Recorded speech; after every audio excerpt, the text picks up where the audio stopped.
Welcome back to another amazing segment on Gems Podcast. With me is a special guest by the name of Tiffany Roman. And let me tell you a little bit about Tiffany before we dive into our topic. Tiffany Roman, she was born in Bethlehem, PA. She is now currently located in New Cumberland, Pennsylvania. She is an 18-year Army veteran, so happy Memorial Day to her. She's a mom of 2 boys and the owner and host of Small Biz Highlight, a podcast/digital TV show dedicated to introducing the people behind a small business, their products and services, and discussing the effects of COVID shutdowns had on them. The show debuted in April 2020 during the shutdowns and has grown centered around the mission of encouraging all to put their communities first by shopping small and supporting local businesses. We do our part by offering free interviews and hosting our annual virtual live vendor event during the busiest shopping weekend of the year. And now, even through the community, they are building in their own mobile app. So without further ado, please welcome Tiffany Roman. Hello, thank you so much for having me. My pleasure, Tiffany. And once again, happy Memorial Day to you. And thank you so much for your service. We greatly appreciate it. Thank you very much for your support. And before we dive into our topic, where we're going to be focusing on postpartum depression, as well as the work that you're doing within the small business space, I definitely want to give the audience a chance to get to know you in a fun and personal way. I like to do that by 1 or 2 ways. Are you familiar with those, or should I explain? Ooh, explain, please. I'd love to learn more. So I normally do either an icebreaker or a rapid fire 10 question game here before we dive into the main parts of the conversation. So what are you in the mood for? Ooh, let's try the rapid fire. I've never done one of those, so let's try it out, see how I do. Okie dokie, we're playing rapid fire with Tiffany and Genesis. Question number 1. If you could hop in a time machine and give your younger self a piece of advice, what would it be? Oh God, this is supposed to be rapid fire too. Okay. Love yourself more. Question 2. Out of all the different military branches, what made you select Army? Big Brother. They were the first ones to be established. My dad was in the military and saw what good it did for him, so I wanted to see how much good it could do for me. Question 3. Favorite color? Pink. Question 4. Coffee, tea, or neither? I'm actually a neither. I do not drink either. I'm very different than most military people because I don't drink the coffee and I'm not a big tea person. So what is your drink of choice then? I'm really just into water, but my kryptonite is Pepsi. I will admit it here on your show. I'm not ashamed. 5. If you could have any superpower, what would it be? I think I would want to oh crap. Okay, let's see. I think I would want to fly. Okay. Yeah, I think I would want to be able to fly. 1, because I have a fear of heights, so it would be an easy way to conquer that fear. And then 2, because I just think it would be fun. Yeah, I'm a big Superman fan, so I'm kind of jealous of that superhero power. 6. If you could have lunch or dinner with any person, past or present, who would it be? Ooh, that's a good one. Okay, so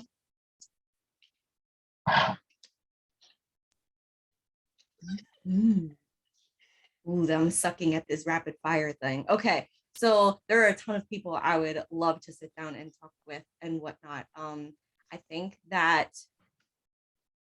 because I had such an influence with my grandmother growing up. I think I would want to sit down with Elvis Presley. I know that's going to be awkward because I'm a business owner and people are like, why? But I grew up watching Betty Boop cartoons and Elvis movies my entire life. And it's just, I don't know. I think it would be one of those moments where, like, yeah, I'm going to go sit down with him and let's just drag my grandmother along and give her the time of her life kind of deal. And I think we're on 7, right? 7?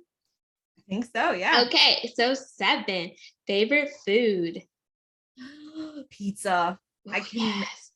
pizza. I I feel like I'm doing something right with my children when they are just as much in love with pizza as I am. Absolutely. 8, if you could recreate any significant moment in your life, what would it be? I think the significant moment I would like to recreate is the day I graduated basic training. I think having my children was a very significant moment in my life, of course, obviously. But graduating basic training was the first time I did something for myself outside of the norm of what my family was expecting for me to do, and I did it. Yeah, like, I don't know how I accomplished it. I survived. Like, that was my moment where I realized I can actually do anything I put my mind to. That was probably the first time I had that feeling. So yes. 9, being a boy mom, when you found out you were having boys, what were you looking forward to? Just the fact that they were boys. No, I'm not gonna lie, I was terrified to have daughters. Um, from an early age. I initially wasn't even supposed to be able to have kids due to medical issues. And it just so happened that their dad was able to make it happen for me. So shout out to you, honey. Love you. Um, but yeah, I think just the fact that they were boys, the fact that because I'm a tomboy, I would feel more easy to connect with them, be able to play with them a little bit more because I'm okay with being rough and the video games and all that jazz. I just thought it was going to be so much fun, and it really is. They are, and of course, the cuddling, the extra love. Can't get enough of that. Super cool. And 10, this is our pass or play question. And here are the rules. If you pass, our rules are reversed, Tiffany. So you get to ask me a question. If you choose to play, I ask one last question to wrap up rapid fire. So do you want to pass or play? Let's go for it. All right, Uh, let's play. Okie dokie, we're playing, y'all. So here's a question. You just hit the lottery, cha-ching, cha-ching. And they're like, okay, Tiffany, here's your money. However, we can't give you all of it because we need you to donate to 3 charities of your choice first. So, what charities are you contributing to? Oh gosh. Okay, so I don't know the proper names. That's what's gonna kill me here. Okay, so there's one that helps with housing for I believe it's Wounded Warrior. No, it's not Wounded Warrior Project. Blech, I can't remember the name of it. Okay, so there's one that helps provide housing for family members for soldiers of any or service members of any branch that are at the hospital injured and can't, they live far away from home, kind of a deal at that point. It gives housing for free to those family members so that they can stay close to their loved ones while they're healing and progressing and whatnot. And I think that's a really great charity. I'm sorry, I don't remember the name of it. I'm horrible. Okay, so Wounded Warrior Project for sure is definitely another one I would like to support with that money. And then the last one would be a project that I'm actually working on, the Birthday in a Box fundraiser. So I helped my mom with her version of it for her business, and she kind of like allowed me to pass it on to my area here. But basically, it's building boxes and supplying them with everything somebody would need for a birthday party. So, cake mix, the pans to cook them in, streamers, balloons, plates, cups, all that jazz in one box and going to the food banks. And, as people are going through the lines, if you ask them, do you have a birthday to celebrate this month? And they say yes, then they get a box. Well, I love that. Thank And you. I love that your mom shared that idea with you and now you're doing it. I think that's really cool. So thank you for playing rapid fire, Tiffany. Now we're going to get into the meat and potatoes of the segment, which Okay. is postpartum depression. It's something that you are currently dealing with even after giving birth to your sons. But one thing that helps you balance it is your business. So I want you to explain to the audience exactly in your terms, what is postpartum depression? And was it something that you struggled with while you're pregnant? Because I know some people say, oh, Mm. you can't really have postpartum when you're pregnant, but you can have a form of depression and anxiety when you're pregnant. And then after you deliver the baby, it turns into that postpartum depression. So walk us through your journey so we could connect the dots.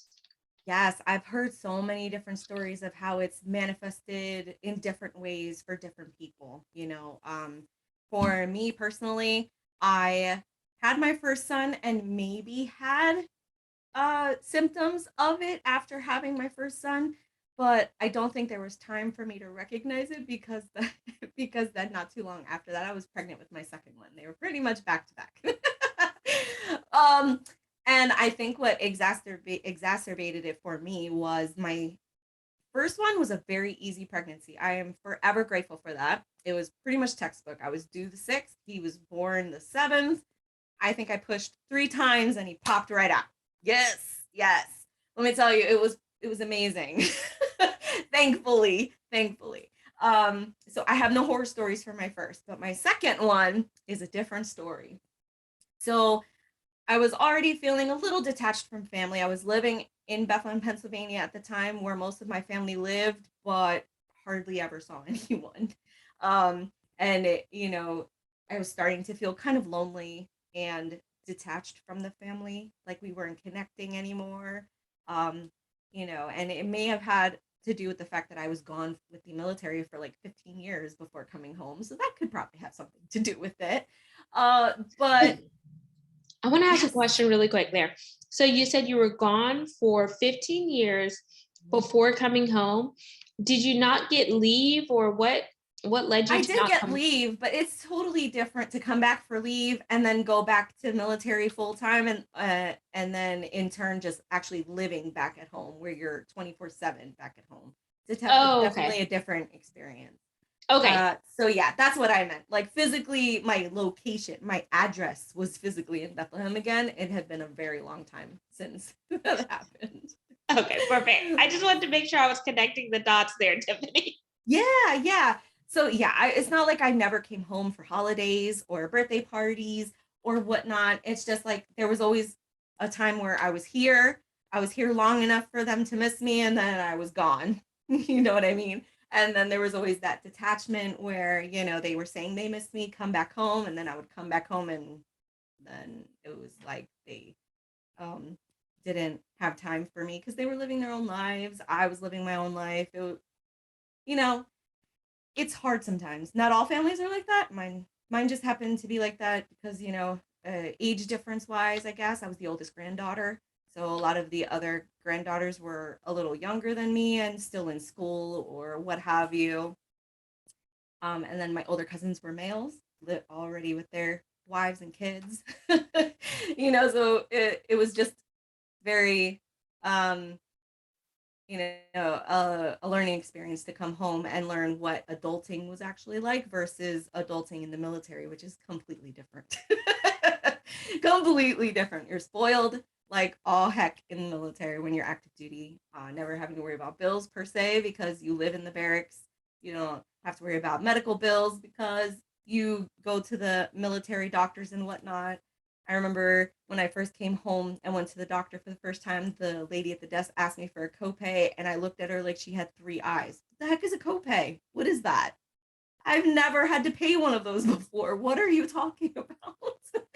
So it's little things like that, as you start reacclimating into civilian life versus military life, it's a culture shock, if you will, because it is two very different cultures in life. So that's what I meant by all of that. Oh, wow. So thank you for sharing that.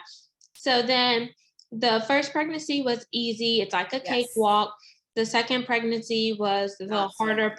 the harder pregnancy. So walk us through that pregnancy, because I'm sure that is definitely where your eyes opened up, and maybe those internal alert systems like alert, alert, something is not right.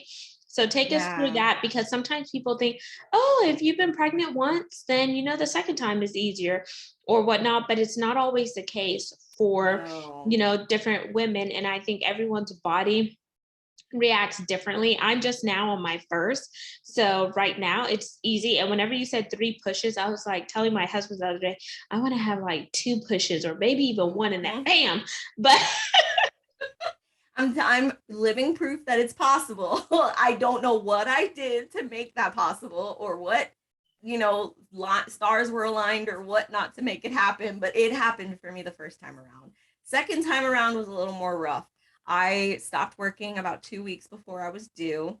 I remember I was at home, not feeling too good for most of the pregnancy. I was just sick. It was either I was nauseous or the usual stuff, but then on top of it, I just felt just awful. My thyroid was out of whack, and no matter how much medicine they gave me, they could not regulate it. It was just madness. My body was like in overdrive and everything. And 2 weeks before I was due, I stood up feeling like I had to go to the bathroom, and all of a sudden, blood was gushing out. So I had to call an ambulance, take me to the hospital, and they could not figure out why I was bleeding. There was no immediate reasoning behind it as far as what they could see with what they had to, work with at the moment. So initially, they were going to induce me, which would have been fine had my son be facing the right way. He was breech. So unfortunately, because of the bleeding, they didn't know the source of it. They didn't want to take the chance to turn him around while he was still inside me. So then I went from being breached and inducing to um, being transported into a surgery room for an emergency C-section.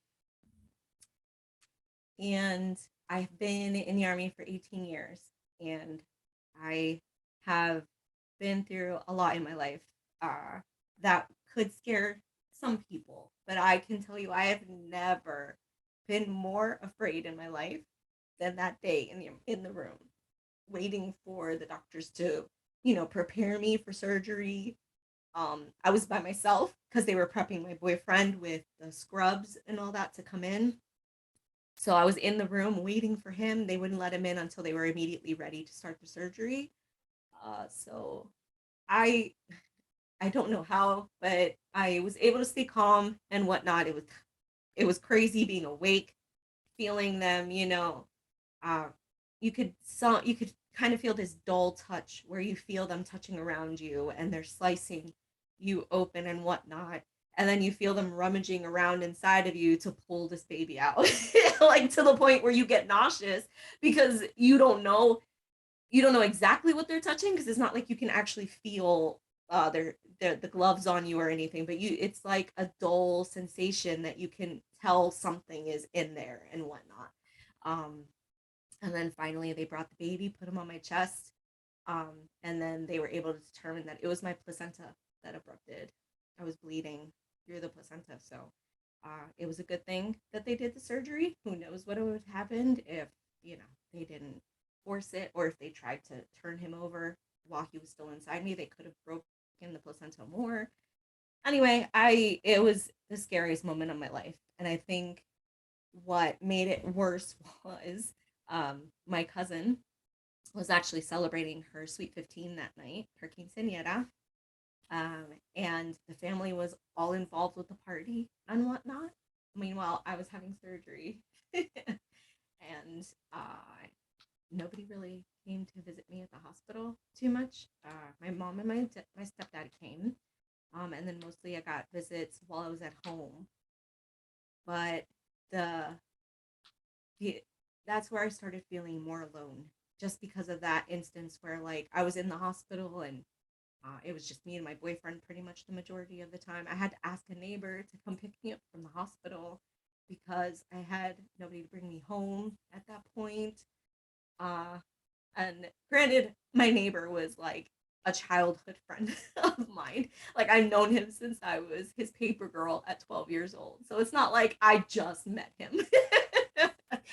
But, it just felt so weird not having, having so much family around me, but nobody to call. So then at that point, I wasn't sure if it was just me making that kind of stuff up in my head or if it was actually happening. I couldn't tell the difference between the two.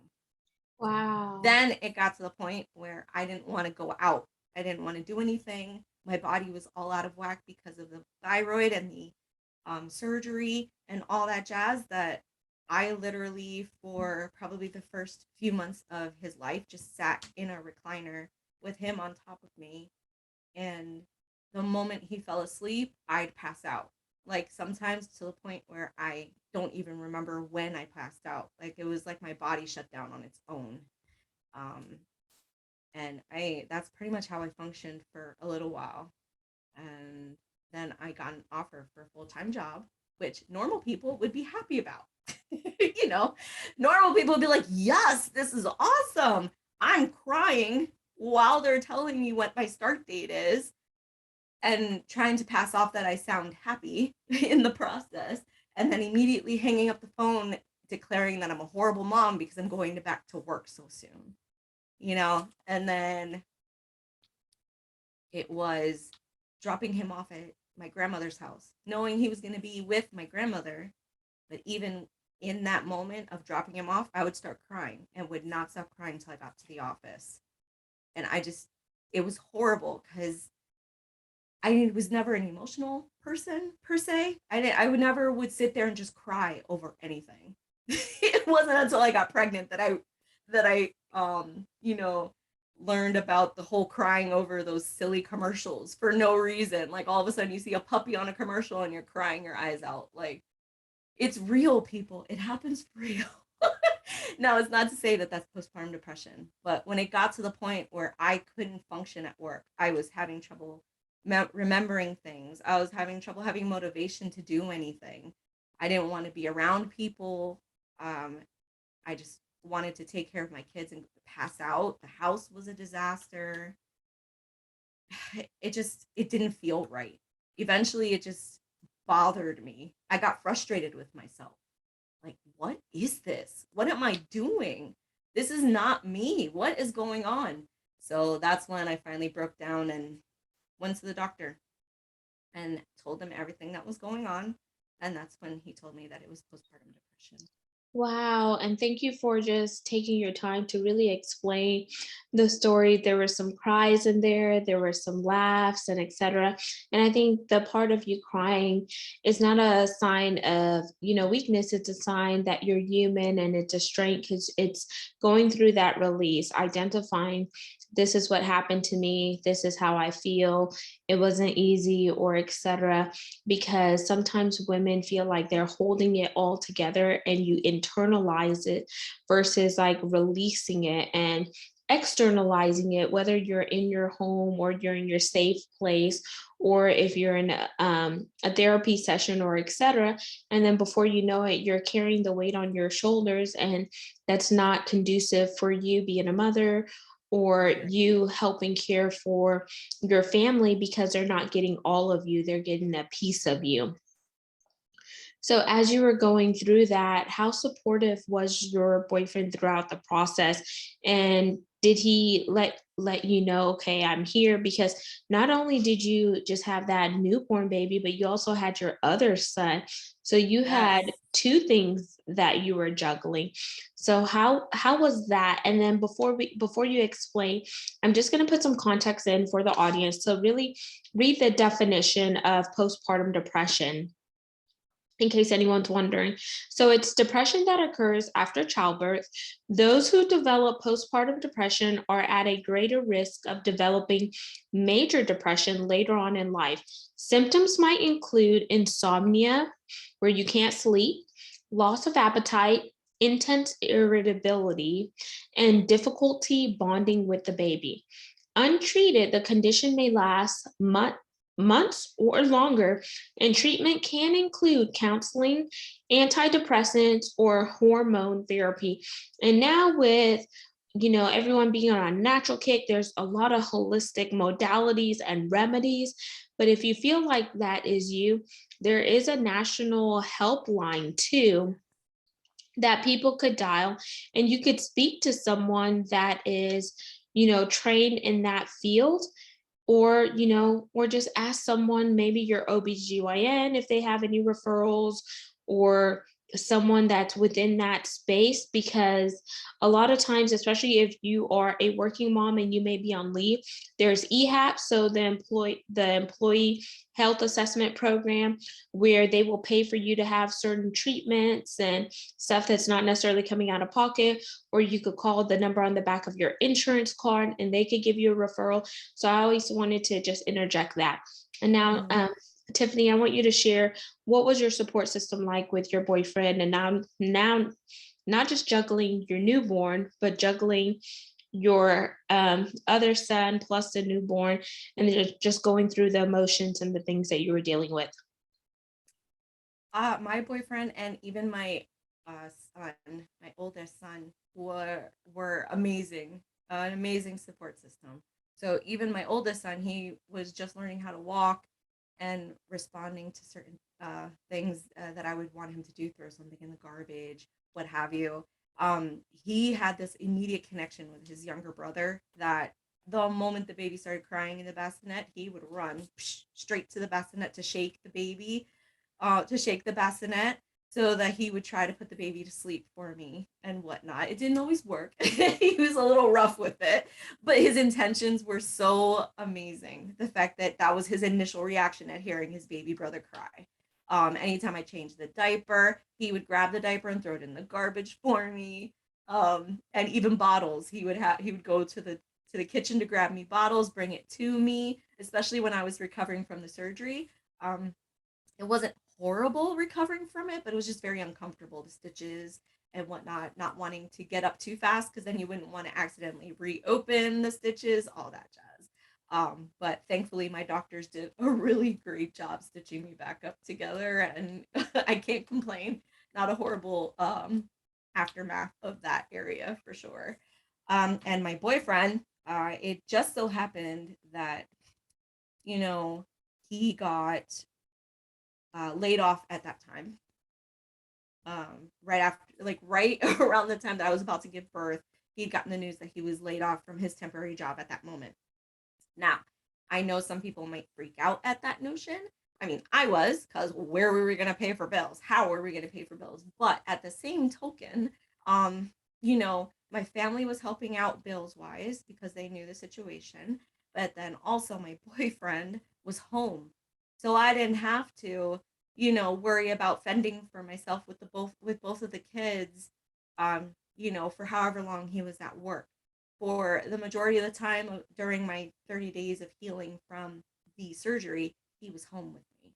So, anytime the oldest cried or needed something, he'd take care of the oldest so that I had the youngest. He would put the kids to sleep for me. If I passed out because I was tired, or if I started crying for whatever reason, and when I tell you when I started crying, it was like a weird, like, random moment. I would be talking normal with you like I am right now, and then all of a sudden just start bawling my eyes out like you just broke my heart. And it would just be out of nowhere. It just felt like I had no control over anything to do with myself. And it was so crazy. But yes, my support system was amazing. Family members did their best to support. I feel like at times they didn't fully understand what I was going through because of the stigma behind, mental health and even postpartum depression. My army unit at the time, even, there were a few of those that understood, and there were a few that were not the most understanding about the situation, and made it a lot harder to heal from it. But, I'm very thankful that even now that I feel like I'm still recovering and healing, that I'm surrounded by a military unit that understands and is understanding of the situation, and I've had the opportunity to educate my family a lot more on what was going on with me versus, what they were interpreting was wrong with me. I promise, guys, I was not being vicious to you on purpose, kind of a thing. And my boyfriend and the kids are still very supportive. If I have a moment of where I just want to cry, both my boys will cuddle with me and the boyfriend will hug, and they'll let me just cry it out. And I'm very grateful for those moments. And thank you for sharing that, Tiffany. And now, just knowing what you know now about Mhm. postpartum depression and just going through therapy and just educating those around you as well as externally by just coming on to podcasts like mine and sharing your experience, what would you like to say for anyone out there that may be on the borderline of postpartum depression or really in the thick of it? What type of tools and resources can you give for them? I think the first thing I would want to tell them is trust yourself. You know who you are. You know what you like. You know what you don't like. You know how you originally respond to things. You know how you are. The moment you feel out of place, don't ignore it.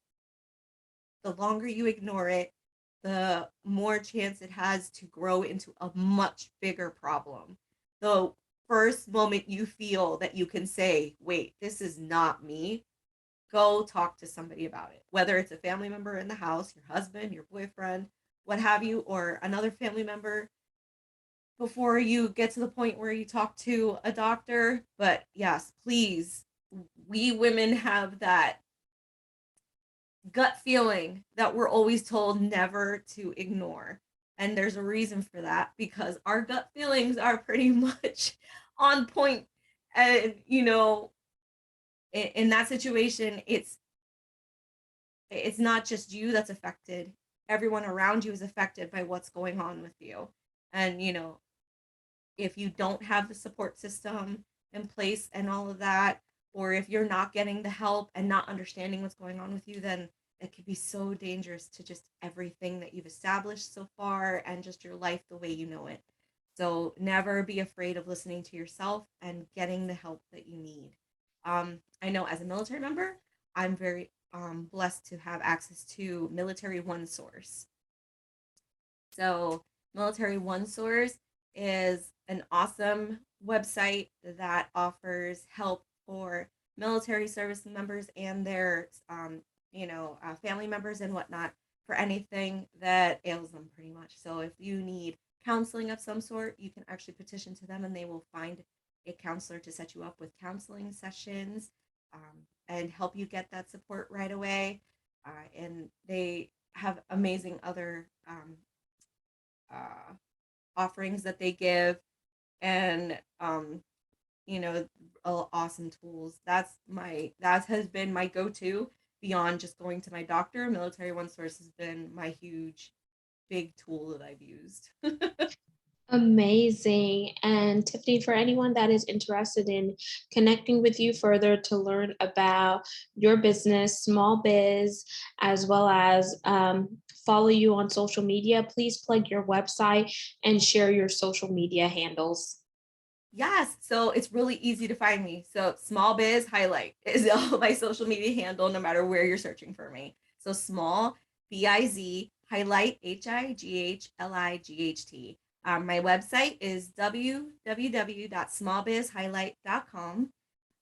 And if you are aware of Popple, which is a digital business card, popple.me/small biz highlight will give you every which way to get in contact with me and so much more in one location. Amazing. And Tiffany, I want to thank you for coming on the show and sharing your insight with the community today. All of your contact information will be in the show notes. Audience, make sure you like, comment, and subscribe. We're on 40 plus platforms, and you could also see the video to this recording by going on over to our YouTube channel and typing in at Gems with Genesis Amaris Kemp to see all things video. And lastly, but not least, I want to thank each one of you for continuing to support the guests that I bring on, as well as the mission to have topics that are educational, inspirational, and motivational, while we also factor in diversity, equity, inclusion, and belonging. Because whether you realize it or not, it definitely does take all of us coming together to make an imprint, to drive an impact for each one of us to be world changers.